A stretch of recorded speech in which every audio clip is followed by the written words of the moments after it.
പിതാവിൻ്റെയും പുത്രൻ്റെയും പരിശുദ്ധാത്മാവിൻ്റെയും നാമത്തിൽ ആമേൻ. എൻ്റെ പ്രിയപ്പെട്ടവരെ, എല്ലാവർക്കും സുപ്രഭാതം, സ്നേഹവന്ദനം. ഇന്ന് ചൊവ്വാഴ്ചയാണ്, ജനുവരി 7-ാം തീയതി. നമുക്ക് ഒരുമിച്ച് പ്രാർത്ഥിക്കാം. അമ്മേ, പരിശുദ്ധ അമ്മേ, അമ്മേ പരിശുദ്ധമ്മേ, ദേവമാതാവേ, ദൈവമാതാവേ, അന്ന് അങ്ങ് കൃപാസനത്തിൽ പ്രത്യക്ഷപ്പെട്ട് വരാൻ പോകുന്ന മഹാദുരന്തത്തിൽ നിന്ന് രക്ഷപ്പെടാനും എല്ലാവർക്കും വേണ്ടി പ്രാർത്ഥിക്കുവാനും ആവശ്യപ്പെട്ടിട്ട് 20 വർഷം കഴിയുന്ന ഈ വേളയിൽ കൃപാസനത്തിലൂടെ ഞങ്ങൾക്കും ഞങ്ങളുടെ ഈ ദേശത്തിന് അങ്ങ് മധ്യസ്ഥം തേടി തന്ന എല്ലാ അനുഗ്രഹങ്ങൾക്കും കൃപകൾക്കും ഞങ്ങളിപ്പോൾ ഹൃദയം നിറഞ്ഞ നന്ദി പറയുന്നു.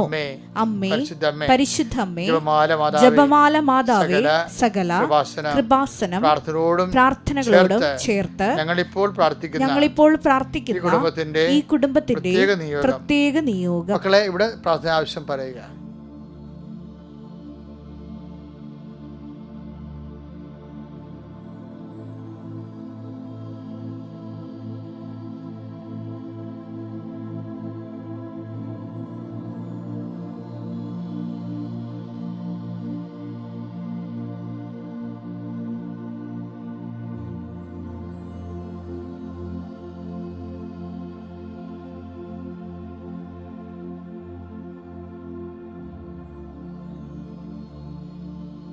അമ്മയുടെ പ്രത്യക്ഷീകരണത്തിന്റെ ഈ ദ്വാദശക വേളയിൽ ഞങ്ങൾക്ക് സാധിച്ചു തരുവാൻ കനിയണമേ. ആമേൻ. വിശ്വാസ പ്രമാണം. സർവശക്തനായ പിതാവും ആകാശത്തിന്റെയും ഭൂമിയുടെയും സൃഷ്ടാവുമായ ദൈവത്തിൽ ഞാൻ വിശ്വസിക്കുന്നു. അവിടുത്തെ ഏകപുത്രനും ഞങ്ങളുടെ കർത്താവുമായ ഈശോമിശിഹായിലും ഞാൻ വിശ്വസിക്കുന്നു. ഈ പുത്രൻ പരിശുദ്ധാത്മാവിനാൽ ഗർഭസ്ഥനായി കന്യകാമറിയത്തിൽ നിന്ന് പിറന്ന് പൊന്തിയോസ് പീലാത്തോസിന്റെ കാലത്ത് പീഡകൾ സഹിച്ച് കുരിശിൽ തറയ്ക്കപ്പെട്ട് മരിച്ച് അടക്കപ്പെട്ട് പാതാളങ്ങളിൽ ഇറങ്ങി മരിച്ചവരുടെ ഇടയിൽ നിന്ന് 3-ാം നാൾ ഉയർത്ത് സ്വർഗത്തിലേക്ക് എഴുന്നള്ളി സർവശക്തിയുള്ള പിതാവായ ദൈവത്തിന്റെ വലതുഭാഗത്തിരിക്കുന്നു.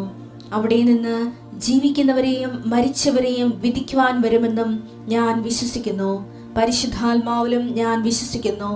വിശുദ്ധ കത്തോലിക്കാ സഭയിലും പുണ്യവാന്മാരുടെ ഐക്യത്തിലും പാപങ്ങളുടെ മോചനത്തിലും ശരീരത്തിന്റെ ഉയർപ്പിലും നിത്യമായ ജീവിതത്തിലും ഞാൻ വിശ്വസിക്കുന്നു. ആമേൻ. സ്വർഗ്ഗസ്ഥനായ ഞങ്ങളുടെ പിതാവേ, അങ്ങയുടെ നാമം പൂജിതമാകണമേ. അങ്ങയുടെ രാജ്യം വരണമേ. അങ്ങയുടെ തിരുമനസ് സ്വർഗത്തിലെ പോലെ ഭൂമിയിലും ആകണമേ. അന്നു വേണ്ടുന്ന ആഹാരം ഇന്ന് ഞങ്ങൾക്ക് തരണമേ. ഞങ്ങളോട് തെറ്റ് ചെയ്യുന്നവരോട് ഞങ്ങൾ ക്ഷമിക്കുന്നത് പോലെ ഞങ്ങളുടെ തെറ്റുകൾ ഞങ്ങളോടും ക്ഷമിക്കണമേ. ഞങ്ങളെ പ്രലോഭനത്തിൽ ഉൾപ്പെടുത്തരുതേ, തിന്മയിൽ ഞങ്ങൾ രക്ഷിക്കണമേ. ആമേൻ. നന്മ നിറഞ്ഞ മറിയമേ, സ്വസ്തി. കർത്താവ് അങ്ങയുടെ കൂടെ സ്ത്രീകളിൽ അങ്ങ് അനുഗ്രഹിക്കപ്പെട്ടവളാകുന്നു. അങ്ങയുടെ ഉദരത്തിൻ ഫലമായി ഈശോ അനുഗ്രഹിക്കപ്പെട്ടവനാകുന്നു. പരിശുദ്ധ മറിയമേ, തമ്പുരാന്റെ അമ്മേ, പാപികളായ ഞങ്ങൾക്ക് വേണ്ടി ഇപ്പോഴും ഞങ്ങളുടെ മരണസമയത്തും തമ്പുരാനോട് അപേക്ഷിക്കണമേ. ആമേൻ. പ്രിയപ്പെട്ടവരെ, വളരെ സുന്ദരമായൊരു മുഹൂർത്തത്തിലേക്ക് നാം പ്രവേശിക്കുകയാണ്. കർത്താവിൻ്റെ നാമത്തിൽ ഈ ദിവസത്തെ സമർപ്പിക്കുന്നു. ഇത് മനോഹരമായ ഒരു സംഭവമാണ്. കാര്യം, അതാ ദിവസങ്ങളിലെ അതിരാവിലെ കർത്താവിൻ്റെ കൈ പിടിച്ച് എഴുന്നേറ്റ് മാതാവിൻ്റെ കൈ പിടിച്ച് നടക്കാൻ കഴിയണത് എന്തൊരു അനുഗ്രഹമാണ്. വിശ്വസിക്കുന്നവർക്കും ചിന്തിക്കുന്നവർക്കും ഇത് അപാരമായ ഒരു ആധ്യാത്മികതയാണ്. ശേഷം നമിച്ച കൈകൾക്കൊപ്പി നമുക്ക് പ്രാർത്ഥന അനുഗ്രഹം പ്രാപിക്കാം. അച്ഛൻ്റെ കൂടെ പ്രാർത്ഥിക്കാവുന്നതാണ്. അമ്മേ, പരിശുദ്ധ അമ്മേ, അമ്മേ പരിശുദ്ധമ്മേ, ദൈവമാതാവേ, അമ്മയുടെ പ്രത്യക്ഷീകരണത്തിന്റെ അടയാളങ്ങള് ഓരോ ദിവസവും ഞങ്ങൾ കണ്ടുകൊണ്ടിരിക്കുന്നു. അമ്മേ പരിശുദ്ധമ്മേ, ഇപ്പോൾ ലോകം മുഴുവനും ശിരസ്സ് നമിച്ച് കൈകൾ കൂപ്പി ഈ സുപ്രഭാതത്തിൽ അങ്ങയുടെ വലതുകരത്തിന്റെ ആണിപ്പഴുതാർന്ന അത്ഭുതകരത്തിന്റെ ആശീർവാദം സ്വീകരിക്കുന്ന നിമിഷങ്ങളെ ഓർത്ത് നന്ദി പറയുന്നു. Hallelujah, hallelujah, hallelujah, hallelujah, hallelujah.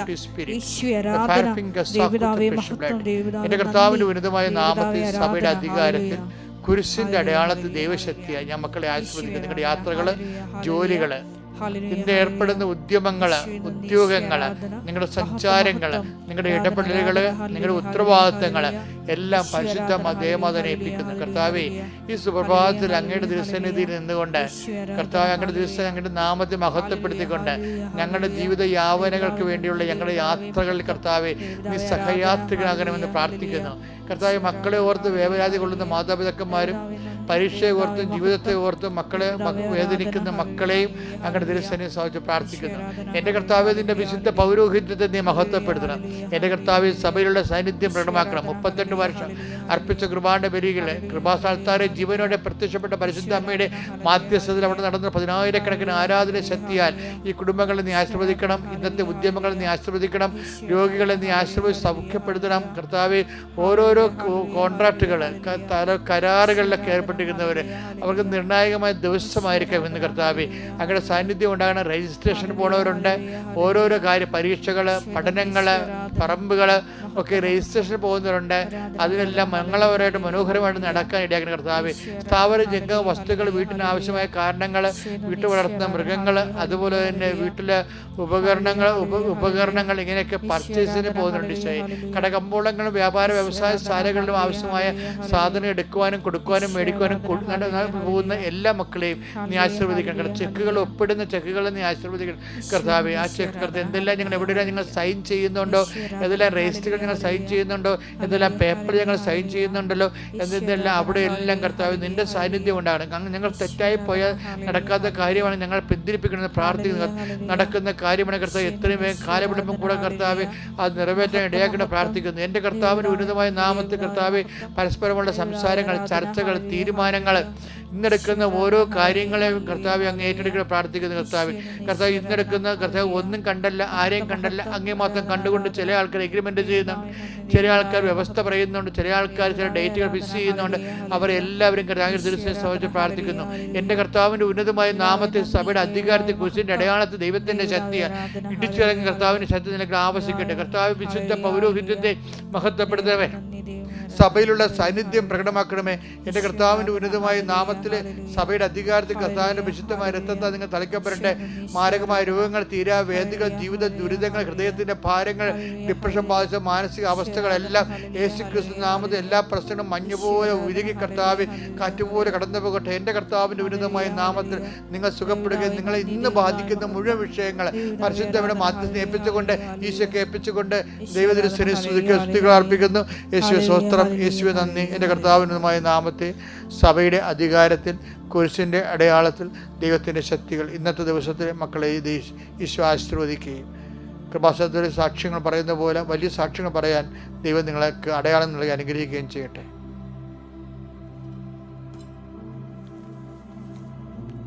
എൻ്റെ പ്രിയപ്പെട്ട, നമ്മളിന്ന് വായിക്കുന്നത് നമുക്കറിയാമല്ലോ പ്രിയപ്പെട്ടവരെ, അതായത് നമ്മളെ ഓരോ ദിവസവും ആത്മാവിലെയും ആത്മീയതയിലും ക്രിസ്തുവിലും വളരണമെന്നാണ് ദൈവം ആഗ്രഹിക്കുന്നത്.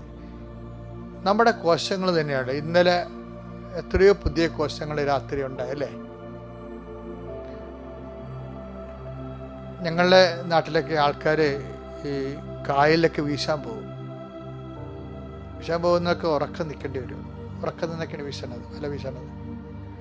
അവർ 100 ഗ്രാം ഈന്തപ്പഴം മേടിച്ചിട്ട് പോകും. അപ്പം ഞാൻ ഇടയ്ക്ക് ഒരു ദിവസം വീശി കഴിഞ്ഞ് വന്ന ആൾക്കാരുടെ കണ്ടുമുട്ടിയപ്പോൾ ഞാൻ രാത്രി കഴിച്ചതിൻ്റെ ബാക്കി ഈന്തപ്പഴം ഞാൻ മടിയിൽ മീൻപിറ്റ കാശും കൊണ്ടുവരികയാണ്. അന്ന് പ്രിയപ്പെട്ടവരും അടുപ്പമുള്ളവർക്ക് വേണം, ഇടവക്കാരാണ്. നല്ല ചെയ്ത് ഈന്തപ്പഴം കൊണ്ടുപോയി. ഞാൻ ഈന്തപ്പഴം എന്തിനാണ് പറഞ്ഞു, ഈന്തപ്പഴം രാത്രി ഉറക്കം നിൽക്കുമ്പോൾ കുറേ ബ്ലഡ് നമുക്ക് നഷ്ടപ്പെടത്തില്ലേ. അപ്പോൾ ഈ പാവപ്പെട്ട മനുഷ്യർക്ക് എന്തും കൃത്യമായിട്ട് കാര്യങ്ങൾ അറിയാമെന്ന് ചോദിക്കേ. അപ്പോൾ രക്തം ഉണ്ടാകാൻ വേണ്ടി ഈന്തപ്പഴം രാത്രി കഴിക്കുമെന്ന് ഞാൻ ബേസ് ദൈവം നിങ്ങൾ അനുഗ്രഹിക്കട്ടെ. എനിക്കത് പുതിയ അറിവായി കിട്ടി. അപ്പോൾ നമ്മളെ സംബന്ധിച്ചിടത്തോളം നമ്മുടെ കോശങ്ങളും അതുപോലെ ബ്ലഡും ഒക്കെ നഷ്ടപ്പെടുമ്പോൾ തിരിച്ച് നമുക്കത് ലഭിക്കണ്ടേ. അപ്പം അതുകൊണ്ട് തന്നെ ആധ്യാത്മികയിൽ ഇതുപോലെ കോശ വളർച്ചയുണ്ട്. ആധ്യാത്മിക കോശം എപ്പോഴും ഇപ്പോൾ കരിസ്മാറ്റിക് കാലങ്ങളിൽ ആൾക്കാർ കല്യാണമൊക്കെ കഴിക്കാൻ വേണ്ടി മകളെയൊക്കെ ഞാൻ കല്യാണം ഒത്താൽ പെണ്ണിൻ്റെ അപ്പനൊരു പ്രാർത്ഥനക്കാരനാണെന്ന് പറയും. അപ്പോൾ ഞാൻ പ്രാർത്ഥനക്കാരനാണ്. അങ്ങനെ പുതിയൊരു ഒരു വർഗം ഉണ്ടാകുകയാണ്. അപ്പോൾ എന്താ സംബന്ധിച്ചാൽ അയാൾ പ്രാർത്ഥനയ്ക്ക് നടക്കുന്നയാളാണെന്ന്. വീടുകളിലൊക്കെ പ്രാർത്ഥിച്ച് പക്ഷേ എന്താ പ്രോബ്ലം വെച്ച് കഴിഞ്ഞാൽ പ്രാർത്ഥനയേക്കാൾ പ്രധാനപ്പെട്ടതാണ് ആദിമസഭയിൽ പ്രബോധനങ്ങൾ. പ്രാർത്ഥന ഒരു ഘട്ടമാണ്. നമ്മൾ സാധാരണ വിശ്വാസി, പ്രാർത്ഥനയുള്ള ആൾ, സാക്ഷ്യപ്പെടുത്തുന്ന ആൾ, അതിനുശേഷം പിന്നീട് നമ്മൾ പ്രബോധിപ്പിക്കുന്നവരായിട്ട് മാറും. നമുക്ക് ആ വചനം എടുക്കാം. അതായത് ഞാൻ ഉദ്ദേശിച്ചെന്നറിയാം, നിങ്ങൾ ഏത് നിലവാരത്തിലുണ്ടായാലും ഇന്നലത്തെ ആധ്യാത്മികത ഇന്ന് പറ്റത്തില്ല. ഇന്ന് കുറച്ചുകൂടി വളർച്ച ദൈവതിരുസേനയെ കാണിക്കുമ്പോഴാണ് വിശ്വാസം നീതീകരിക്കുന്നത്. 6:1 എടുത്ത് ഹെബ്രായ ലേഖനം. അതിനാൽ ക്രിസ്തുവിന്റെ വചനത്തിന്റെ പ്രഥമ പാഠങ്ങൾ. അപ്പൊ ക്രിസ്തുവിന്റെ വചനത്തിൽ പല പാഠങ്ങൾ ഉണ്ടെന്ന് അർത്ഥം. പ്രഥമ പാഠങ്ങൾ പിന്നിട്ട് നമുക്ക് പക്വതയിലേക്ക് വളരാം. അപ്പോഴ് പ്രഥമ പാഠങ്ങളിൽ കുറച്ച് പ്രാർത്ഥനയും നമസ്കാരവും ഒക്കെ ആയിരിക്കും. ഇപ്പോഴും ആൾക്കാർക്ക് നമസ്കാരവും പ്രാർത്ഥനയും മാത്രമേ ഉള്ളെങ്കിൽ നിങ്ങൾ ഇതിൻ്റെ അകത്തൊരു 4ാം ക്ലാസ്സുകാരനാണ്, അല്ല 4ാം ക്ലാസ്സുകാരത്തിയാണ്. പിന്നെ എന്താണ് പക്വതയ്ക്ക് വളരാൻ? എങ്ങനെ വളരണമെന്നാണ് പറയണത്? 1 കൊരിന്ത്യർ 14:26 എടുത്തേ. നിങ്ങൾ സമ്മേളിക്കുമ്പോൾ ഓരോരുത്തർക്കും ഒരു സങ്കീർത്തനമോ സാരോപദേശം എന്ന് പറയുന്നത് പ്രബോധനമാണ്, ഉപദേശിക്കുക. അത് കൗൺസിലിംഗ് ആണ് ഉദ്ദേശിക്കുന്നത്. അതായത് ഇപ്പോൾ ഇന്ന് കൃപാസനത്തിൽ ഒരു അച്ഛൻ രാവിലെ കുർബാനയിൽ പറഞ്ഞു, കേരളത്തിൽ കഴിഞ്ഞ കൊല്ലവും 2023 9,000 പേര് ആത്മഹത്യ ചെയ്തു. 2024 10,000 പേര് ആത്മഹത്യ ചെയ്തെന്ന് പറയുന്നത്. അപ്പോഴെന്നെ പ്രശ്നം വെച്ച് കഴിഞ്ഞാൽ ഏറ്റവും ആവശ്യമായി വന്നിരിക്കുന്നത് കൗൺസിലിംഗ് ആണ്. ആദിമസഭയിൽ അത് ഉണ്ടായിരുന്നു. നമ്മൾ ഇന്ന് കൗൺസിലിംഗ് അച്ഛന്മാരെയും ബ്രദേഴ്സിനെയും ഒക്കെ ഏൽപ്പിക്കുക, അങ്ങനെയല്ല. നമ്മൾ ഓരോരുത്തരും ആ വചനം വായിച്ച് നിങ്ങൾ ഹെബ്രായർ 5:12 വായിച്ച് നോക്കിയേ. ഇതിനകം നിങ്ങളെല്ലാവരും പ്രബോധകരാകേണ്ടിയിരുന്നവരാണ്. അതാണ് സംഭവം, പ്രബോധകരാകേണ്ടിയിരുന്നവരാണ്. അതായത് സഭ വളരുമ്പോൾ ഇതുപോലെയുള്ള എല്ലാ വിഷയങ്ങൾക്കും ആ വളർച്ച, ജനങ്ങൾ വ്യത്യസ്തമായ സാഹചര്യങ്ങളല്ലേ ഇപ്പോൾ പോണത്. ആ സാഹചര്യങ്ങൾക്കെല്ലാം ഈ ധ്യാനകേന്ദ്രങ്ങൾക്ക് എന്തുമാത്രം മനുഷ്യൻ ആത്മഹത്യ രക്ഷപ്പെടുത്തിയെന്നറിയാമോ? പക്ഷേ അതെന്ന് പറഞ്ഞ ഒരു കേന്ദ്രീകരണമായിട്ടുള്ള ഒരു ശുശ്രൂഷകളുപരി സഭ തന്നെ എല്ലാവരും വളരണം. അല്ലാതെ എല്ലാ കാലത്തും പെരുന്നാളും നടത്തി ചെണ്ടയും മുത്തുകുടയും നടക്കണ ആ അഭ്യാസങ്ങൾ അത് ഒരു പരിധിയാണ്. അതെല്ലാം വിശ്വാസത്തിൻ്റെ ബാലപാഠങ്ങളാണ്. അത് പിന്നിട്ടിട്ട് എന്ത് ചെയ്യണം? നമ്മൾ പ്രബോധകരായി മാറണം. പരസ്പരം ഉപദേശിക്കാനുള്ള കഴിവുണ്ടാകണം. അതിന് പരസ്പരം ഉപദേശിക്കാൻ കഴിയുന്നവരുമ്പോൾ ആ കഴിയണമെങ്കിൽ എന്ത് ചെയ്യണം? ആദ്യം തന്നെ നമ്മൾ ഉപദേശിക്കാൻ കഴിവുള്ളവരായിട്ട് മാറണം. അപ്പോൾ നമ്മൾ ഉപദേശിക്കുമ്പോൾ, പ്രബോധനം ചെയ്യുമ്പോൾ നമുക്കൊരു മോറൽ ക്രെഡിബിലിറ്റി ഉണ്ടെങ്കിൽ, ആധ്യാത്മികമായ ക്രെഡിബിലിറ്റി നേടിയെടുക്കുമ്പോഴാണ് വിശ്വാസ വളർച്ച പ്രാപിക്കുന്നത്. അപ്പോൾ ആ വിശ്വാസ വളർച്ച പ്രാപിച്ചാൽ മാത്രമേ സഭയിലുണ്ടാകുന്ന മറ്റംഗങ്ങളെ, ഏത് സഭയിൽ തന്നെയല്ല പുറത്തുള്ളവരായാലും മനുഷ്യനായാലും മാനസിക അപകടത്തിലൊക്കെ പെടുന്ന ആൾക്കാരെ സന്ധിക്കാൻ കഴിയണം. അങ്ങനെ കഴിയണ സഭയ്ക്ക് മാത്രമേ എല്ലാ കാലങ്ങളിലും പ്രസക്തിയുള്ളൂ. അല്ലെങ്കിൽ സമാധാന കാലത്ത് മാത്രമേ പ്രസക്തിയുള്ളൂ.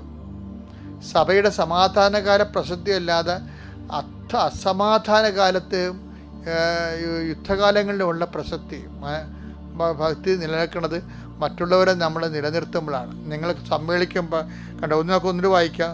1 കൊരിന്ത്യർ 14:26. നിങ്ങൾ സമ്മേളിക്കുമ്പോൾ ഓരോരുത്തർക്കും ഒരു സങ്കീർത്തനമോ സാരോപദേശമോ വെളിപാടോ ഭാഷയോ വ്യാഖ്യാനമോ ഉണ്ടായിരിക്കട്ടെ. ഇവയെല്ലാം ആത്മീയ ഉത്കർഷത്തിനായി ഉപയോഗപ്പെടുത്തുകയും ചെയ്യട്ടെ. ആത്മീയമായിട്ട് ആത്മാവിൽ വളരാനും കൃപയിലും നിലനിൽക്കാനും വേണ്ടി പരസ്പരം ഉപദേശിക്കാൻ നമ്മൾ ബാധ്യസ്ഥരാണ്. അപ്പം അങ്ങനെയുള്ളവരുടെ എണ്ണം നേരത്തെ കൂടുതലായിരുന്നു ശരിക്കും. ഇപ്പോൾ വിൻസെൻ്റ് ഇപ്പോൾ ഉണ്ടായിരുന്നു നമുക്ക്, അതുപോലെ തന്നെ സൊഡാലിറ്റി, ലിജോ മേരി ഉണ്ടായിരുന്നു. അവരൊക്കെ പണ്ട് നല്ല പ്രബോധകരായിരുന്നു ശരിക്കും. ഇന്നിപ്പോൾ വീട് വെച്ച് കൊടുക്കുന്ന ആൾക്കാരും ഉപവിപ്രവർത്തനങ്ങൾ മാത്രം ചെയ്യും. ഉപവിപ്രവർത്തനങ്ങളൊക്കെ കാശ് സമയം ഉണ്ടെങ്കിൽ ആർക്കും ചെയ്യാൻ പറ്റും. പക്ഷേ ആത്മാവുണ്ടെങ്കിൽ മാത്രമേ പ്രബോധകരാകാൻ പറ്റത്തുള്ളൂ. അപ്പം അത് സീരിയസ് വിഷയമാണ്. സഭയുടെ സ്വത്തെന്ന് പറയണത് പരിശുദ്ധാത്മാവിൻ്റെ ദാനങ്ങളായ ഇതുപോലുള്ള പ്രബോധനങ്ങളാണ്. വളരുന്നവരെ പ്രാർത്ഥനയെ മാത്രം വളരാതെ പ്രബോധനത്തെ വളർന്ന് മറ്റുള്ളവരെ നിലനിർത്താൻ സാധിക്കണം. നമ്മൾ നിലനിൽക്കുകയും ചെയ്യണം, മറ്റുള്ളവരെ നിലനിർത്താനും കൂടി എന്നെ ഉപകരണമാക്കണമെന്ന് ഓരോ ദിവസവും പ്രാർത്ഥിച്ചാൽ നമുക്കതിനെ നിലനിൽക്കാൻ കഴിയും. മറ്റുള്ളവരെ, നമ്മുടെ ഒപ്പം മറ്റുള്ളവരെയും. ദൈവം നിങ്ങളെ അനുഗ്രഹിക്കട്ടെ. Praise the Lord.